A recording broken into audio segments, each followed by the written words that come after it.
Journalist union के जिला अध्यक्ष अधिमान्य पत्रकार भाई संजय गुप्ता को जन्मदिन की हार्दिक शुभकामनाएं एवं बधाइयाँ। सौजन्य से आदित्य राजा जैन मनीष राजपूत समस्त मित्र मंडली देवरी सागर मध्य प्रदेश।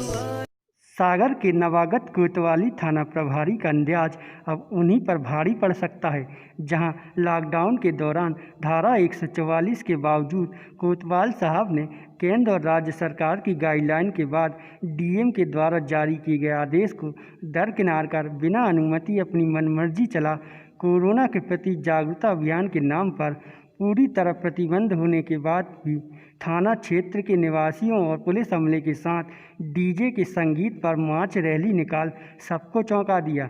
जहां यह रैली मार्च जिस संदेश के प्रति जागरूकता लाने के उद्देश्य से निकाली गई, वह उसी संदेश की धज्जियां उड़ाती नजर आई और दो गज की दूरी सोशल डिस्टेंसिंग इस मार्च रैली से नदारद दिखाई दी, जिसका वीडियो वायरल होने के बाद कोतवाली थाना प्रभारी के इस कृत्य पर सवालिया निशान लग रहे हैं और उनके खिलाफ भी लॉकडाउन के आदेश के उल्लंघन के तहत कार्रवाई की आवाज़ भी उठ रही है। मामला पुलिस के आला अधिकारी तक पहुंच गया है, जहां उनकी मुश्किलें बढ़ती नजर आ रही हैं। दरअसल इन दिनों लॉकडाउन के बीच हाल ही में निरीक्षक नवल आर्य को कोतवाली थाना प्रभारी की कमान सौंपी गई है, जहां सिंघम स्टाइल में थाना प्रभारी अपनी टीम के साथ संक्रमित महामारी के प्रति लोगों में जागरूकता लाने, इस दौरान बनाए गए नियमों का पालन करने अलग ही अंदाज में कवायद करते नजर आ रहे हैं। कभी प्यार तो कभी फटकार के साथ थाना क्षेत्र के रहवासियों से रूबरू हो जनता से सहयोग की अपेक्षा कर रहे हैं, तो स्वागत सम्मान के नाम पर खूब खिदमत भी करा रहे हैं। इसी कड़ी में रविवार पुलिस अमले के साथ निकाली फ्लैग मार्च में एक सामाजिक संस्था के लोगों की उपस्थिति के साथ कुछ लोगों की सहभागिता उनकी कार्यप्रणाली पर सवालिया निशान लगा रही, जहां डीजे के संगीत के साथ फ्लैग मार्च ने रैली का रूप अख्तियार कर लिया, जो सुर्खियों का केंद्र बन गई।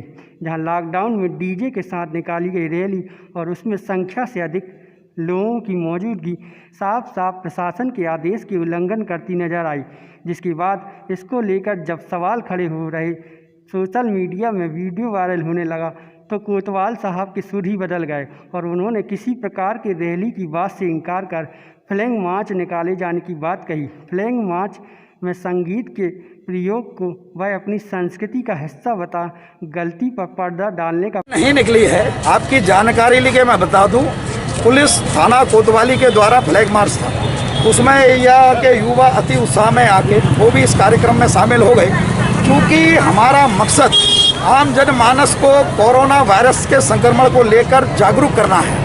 जनता के द्वारा जनता को मैसेज जाए, पुलिस के द्वारा जनता को मैसेज जाए, ये मात्र इसका उद्देश्य था। बीच कार्यक्रम में से उन बच्चों को नहीं हटाया जा सकता था। सोशल डिस्टेंस का पालन करते हुए वो भी शामिल इसमें हो गए हैं और हमारा मकसद केवल एक है कि हम आम नागरिक को कोरोना वायरस के संक्रमण को लेकर जागरूक कर सकें। आप सोच रहे होंगे कि संगीत का उपयोग, तो संगीत हमारी भारतीय संस्कृति में पैदा होने से लेकर अंतिम समय तक है। हमारी रगों में राष्ट्रभक्ति के, देशभक्ति के गीत और संगीत दोनों ही हमारी रगों में रचते बसते हैं, इसलिए सबका उपयोग किया गया है। मैं समझता हूं इसमें आप सभी का भी बड़ा योगदान है कि हम लोगों को जागरूक कर सकें। कोरोना वायरस से निपटने का केवल एकमात्र ही उपाय है, जो भारत सरकार मध्य प्रदेश शासन के द्वारा गाइडलाइन जारी की गई है, उसका पालन प्रत्येक आम जनमानस के द्वारा किया जाए और वो तभी होगा जब हम उन्हें जागरूक कर सकेंगे। तो ये दायित्व जो मीडिया ने अपने कंधों पर ले रखा है, वो लगातार जागरूक कर रही है। हम भी इसी माध्यम से जागरूक कर रहे थे। कुछ अति उत्साही युवा भी हमारे साथ शामिल हो गए, उनके द्वारा भी जागरूक किया गया। धन्यवाद।